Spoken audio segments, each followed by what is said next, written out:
What's up, diehard football fans? The Reality back at it for the Week 5 picks. Let's go. Tomorrow night, we have the Colts at the Broncos. The Colts are without Jonathan Taylor, but I don't think the Broncos have been playing pretty good this year, and I think Nyheim Hines can get the job done. We're going with the Colts. Going with Teddy Bridgewater to beat the Jets. The Buffalo Bills should annihilate the Steelers. The Jags should beat the Texans, but the Texans always rise up to the occasion against their division opponents, so this one could be close. Texans desperately need their first win of the season. The Cleveland Browns should be able to put away the Chargers just based on how the season's been going so far. I got the Bengals upsetting the Ravens based on last season. The Bengals outscored the Ravens about 1,000,000-1. The Bengals have been kind of off to a rough start. The Ravens should be undefeated. They freaking let the Bills and the Dolphins come back and beat them in games that they shouldn't have. It's definitely going to be a great game, or at least I hope so. The Chiefs, they swept the Raiders last year. They might have swept them the last 2-3 years. I don't know. But Chiefs look pretty dominant. They're home. Raiders are struggling. Chiefs usually have their number. Moving on to the Lions. They should be able to beat the Patriots. I believe Amon-Ra St. Brown is playing, but DeAndre Swift is not. When that doesn't mean much to me. Jamal Williams has been killing it. Chase Young, I believe, is hurt. Derrick Henry looks like he's the king again. The Titans should be able to run all over Washington.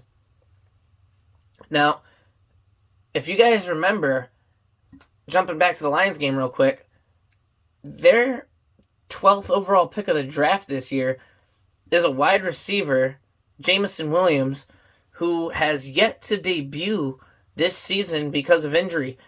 So their team is looking pretty good. Once they get DeAndre Swift back, and they'll have a dual-headed monster with him and Jamal Williams, and then they have Amon-Ra St. Brown, TJ Hawkinson, and Jameson Williams, and whoever their other wide receiver is, with Jared Goff at the helm. As long as their offensive line is nice and solid, they can have a pretty scary offense. They're already averaging about 30 points a game, so it's pretty insane. Moving on, we got the Giants upsetting the Packers. The game is in London. The Giants are undefeated in London. The Packers have never been to London before. This is their first ever time. This will officially make it so that all 32 teams in the NFL have played in London. And, without being a Giants fan, I look at this game. The Packers barely beat Bailey Zappi and the Patriots last week. Davis Webb might be the quarterback of the New York Giants. I'm hoping it'll be Daniel Jones. Saquon Barkley and the New York Giants, both in their respective stat columns, lead the league in rushing so far this year. The Packers have a pretty good defense. I would like to say Aaron Rodgers is the least mobile quarterback they've gone against so far this year, so hopefully we can get some sacks. The blitz-heavy Wink Martindale defense, historically speaking, A-Rod does great against blitzes. He throws that deep ball, but this is not the Packers of old. As you saw last week, he has inexperienced wide receivers who have trouble hauling in those deep passes. And obviously, there's nobody realistically picking the Giants in this game. But there's got to be at least one upset every week, right? Why not be the Giants? The Giants and Packers are tied at 3-1 and are both in the top 7 teams in the NFL when looking at record alone. One of these teams will move on to 4-1. The other team will move on to 3-2. For the remaining of the NFC matchups, I have all of the home teams winning. I have the Minnesota Vikings beating the Chicago Bears. That should not be difficult. The Vikings kind of struggled against the Saints last week. The Saints have a great defense, and that is why at home they should beat the Seattle Seahawks. Cordero Patterson is out on IR. The Tampa Bay Buccaneers are home. They should be able to beat the Falcons. This Panthers-San Francisco game is the most controversial pick because obviously the 49ers should be able to beat the Panthers, but the Panthers actually have a really good defense. Right now, so far through the season, the Niners were off, they were on, they were off, and they were on, so it's time for them to be off again. They haven't really been good on the road. So they are on the road, and we'll see if that means anything. We'll see if Christian McCaffrey and Baker Mayfield can get the job done. Obviously, stopping Jeff Wilson and Deebo Samuel and George Kittle is easier said than done. And moving on, this pick is actually really hard for me to make as well. The Rams looked like crap against the 49ers. Cowboys have been looking amazing. They have an insane defense. Hopefully, the Rams can find a way to expose it.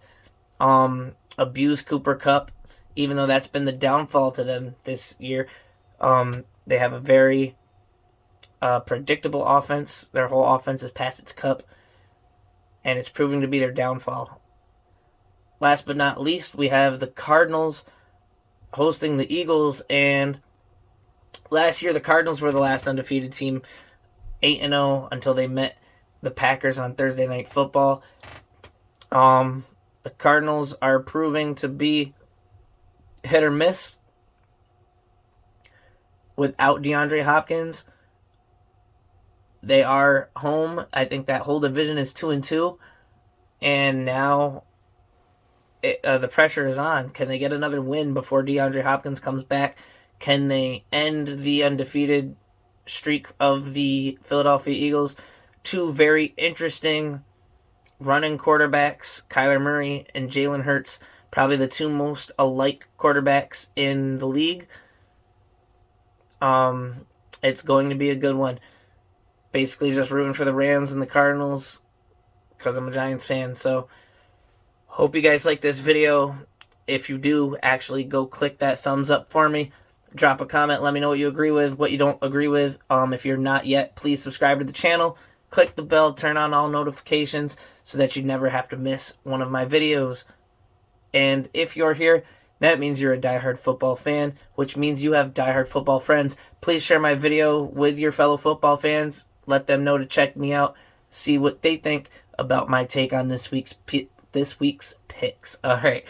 Thank you guys so much for watching the video. I love everybody that loves me. Forever to reality. Till next time. Peace.